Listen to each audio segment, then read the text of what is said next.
What's good, y'all? It's your boy K Quick, and y'all tuned in to yet another Channel 86 special. But today, tonight is nighttime over here right now. I want to talk about a different subject, and I'm talking about the fatal incident that happened in Baton Rouge.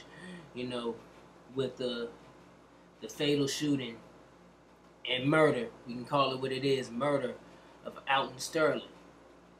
First and foremost, from what I gathered, a man, Alton Sterling, God rest him, who sells DVDs and CDs in a shopping center, had the police called on him because somebody supposedly said that he supposedly pointed a gun at somebody after he was asked to leave the property. And he carries a gun, but he wasn't harming anybody. He wasn't harming it. According to witnesses there, he did nobody no harm. Police came up, and from the footage, the graphic footage, you see him leaning up against his car in a non-threatening position. Non-threatening. Police tackles him, pin him down in a submissive position so he couldn't move at all. So he couldn't move. Then one officer with his knee shoved in Sterling's chest takes out his gun, points it at him, and before you know it, they empty bullets all in his chest, killing him. Now, people are worried about gang members who run the street when they fail to realize the biggest gangs are the people who sworn in half the time. Now, don't get me wrong. All police aren't bad. That's not what I'm saying. But you are the most ignorant person walking this earth if you think that they all good. I've had experiences myself. I have a cousin who was murdered by police, and that was scraped up under the rug. Unjustly murdered.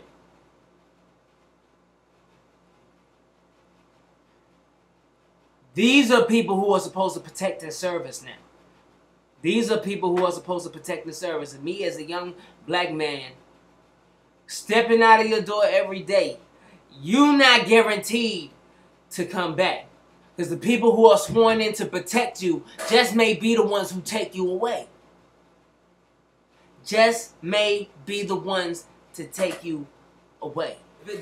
Now, you got to realize, there's a division in society, sadly. I'm not talking between, I'm talking like a bigger division than people. There's some people who choose to live naive fail to realize. There was this one case where there was a Caucasian male who went out of his mind and was deliberately pointing his gun at people and at the police. This story here was on the news and everything. Police tear gas him. They walk up to him with SWAT shields and they subdue him while the gun is still in the man's hand. It was still in the man's hand. I saw this video circulating on Facebook as well. As soon as this Sterling incident went out, they compared it to this one to show a difference. They subdued this man who's deliberately pointing the gun at police, Caucasian male, and they picked him up, handcuffed him, and took him to jail. But a black man who's leaning up against a car gets tackled to the ground and subdued, no gun in his hand, gets his life taken. And it goes further than that. If you go back to the riots that broke out over Mike Brown, the way they described us when the riots were going on, those are animals, thugs. Yet, I've seen people from other races, from the majority, who rioted and looted and flipped cars over to celebrate the winning of a soccer game. Their favorite team winning a soccer game. And the media described them, oh, they're just kids having fun, celebrating, and so on and so forth. I mean, they're causing the same kind of havoc. But African Americans were the savages. I will tell you this. In one of my classes that I took at school, there was a gentleman in there. late 30s, mid to late 30s. He was telling us about him. It was the first day of class, and we was going around the room, and everybody was telling each other about themselves. And he told us how he's originally from LA, and he was a cop. But after 6 months on the force, he got off of the force because he felt that they were putting a stigma in his mind about his own people. That he had to address different people a certain way. You had to address this group of people one way, and you had to address this group of people the other way. And they felt he was putting in... This was an African-American fella, by the way. This was an African-American fella.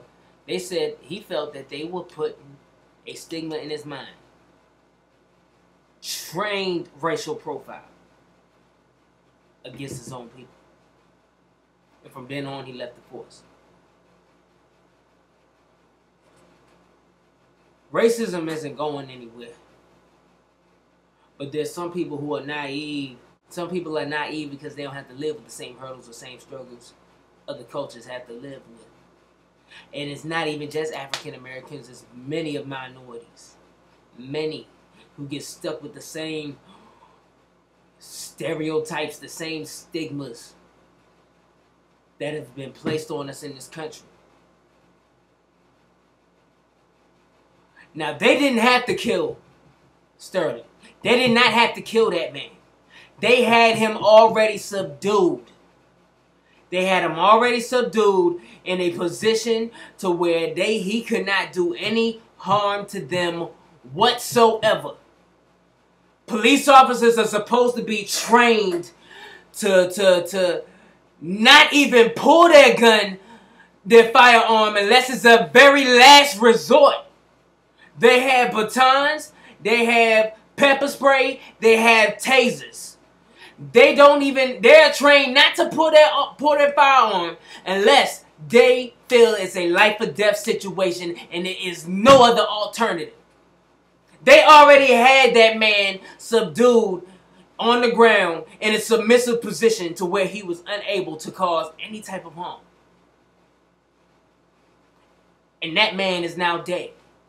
Now, it's seeing stuff like this every day that makes me feel unsafe as a U.S. citizen.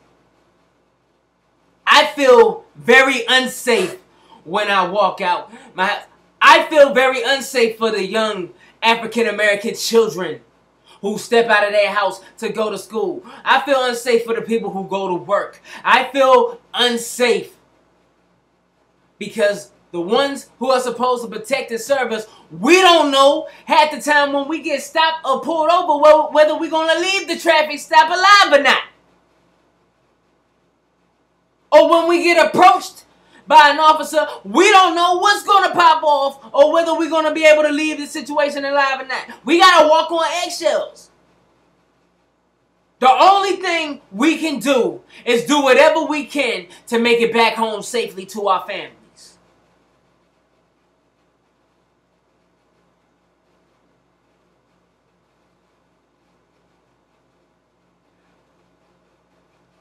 Because the way officers are trained, anytime they approach a situation or they feel a situation needs to be approached, the senses are already on level 1000. They're already there. Checking for everything. They're already there.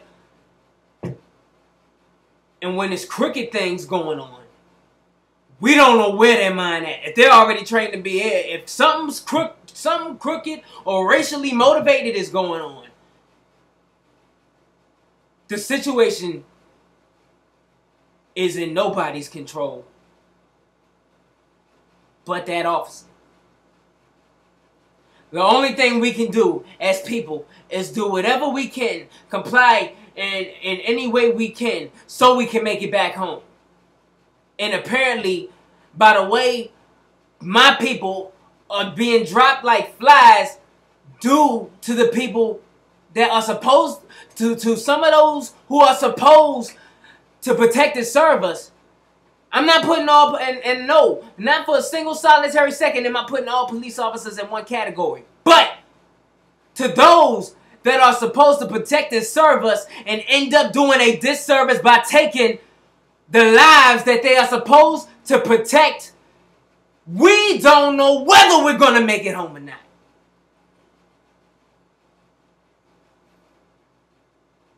It says something about this. It says something about this glorious place that we live in. It truly says something. And as I said earlier, when I was 13, 14 years old, my cousin was murdered. Rest in peace to Johnny Lyles. Because people can sit up on here, get on log on social media, saying we gotta do better. We gotta do better. Well, no matter what we do, we can do better as a people. But we're not the only culture that needs to do better. It's all of them, including the one that is supposedly against us. We can do better all we want. We can do all we can to get better. But if the other side of the problem isn't willing to improve, we just running in circles. Sadly, racism is not going nowhere no time soon until everyone from every culture does something to unify us all. Until everybody as a whole does better, the situation won't get better. All it is going to be hurt and pain. And that's exactly all it's going to be. I just had to get on here and I really had to just talk to you as an individual and as a person. To all my people, to all my friends of every culture, of every race, of every gender, of every shape and size. I love each and every one of you. I love each and every one of you. To all my people of every culture, every ethnicity that completely despise racism. We gotta be the ones to help spread this. We gotta be the ones to encourage all cultures as a whole to do better. The chain has to break somehow. Use what you're good at to spread the message.